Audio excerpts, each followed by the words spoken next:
Yeah. So this is called a 3-slot rotary payphone. These are pretty interesting. This is really old school. You look at it here. You have that.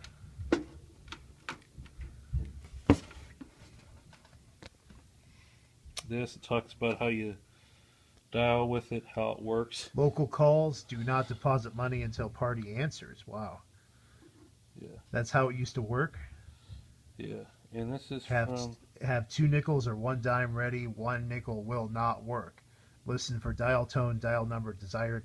When party answers, quickly deposit 2 nickels or 1 dime. Long distance calls, dial blank. Do not deposit any money until instructed by operator. No coin return on this pay station. And then TR and S company.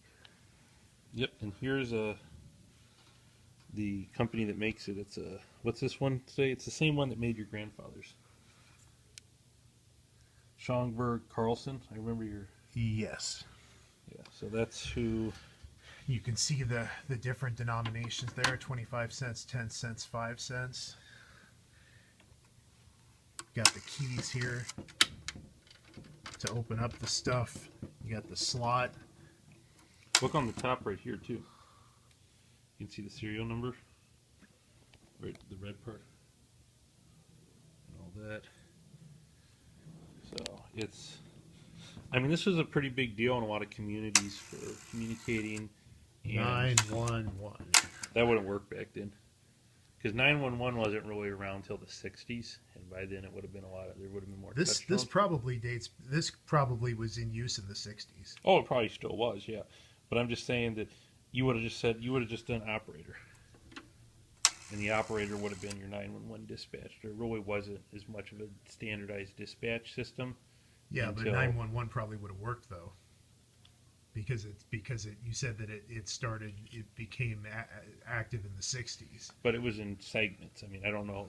This was in a rural town in the Midwest.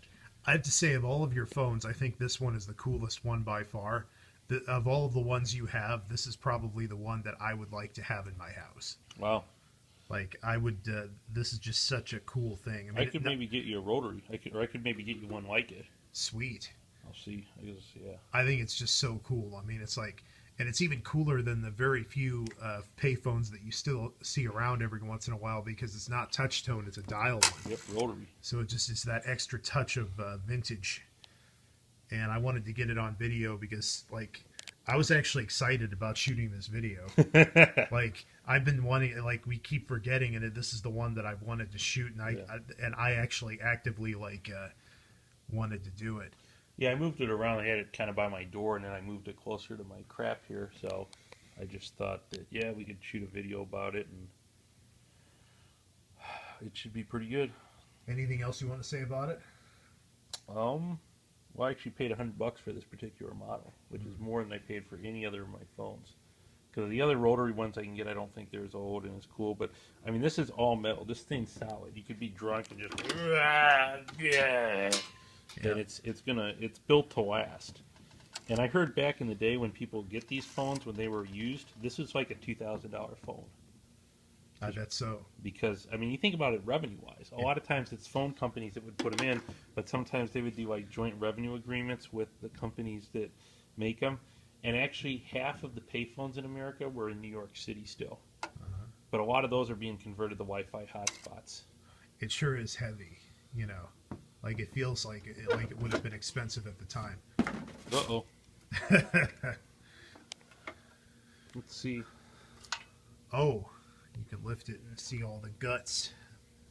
It's kind of cool that it's a circuit board.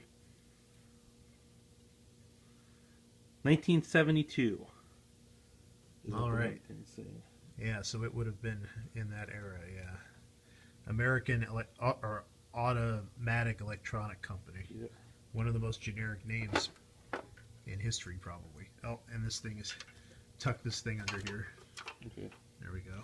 It's interesting how it looks so old, but then you look in it here and it looks pretty computerized, you know, for 72. Yeah.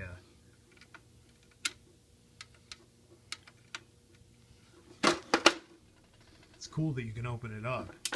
Yeah. I like this, and I like the hook that the receiver is on. Like how you just put that thing and it just fits in there perfectly, drops and it goes right in like that.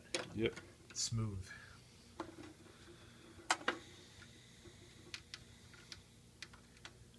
What does the back look like? We'll check out the back.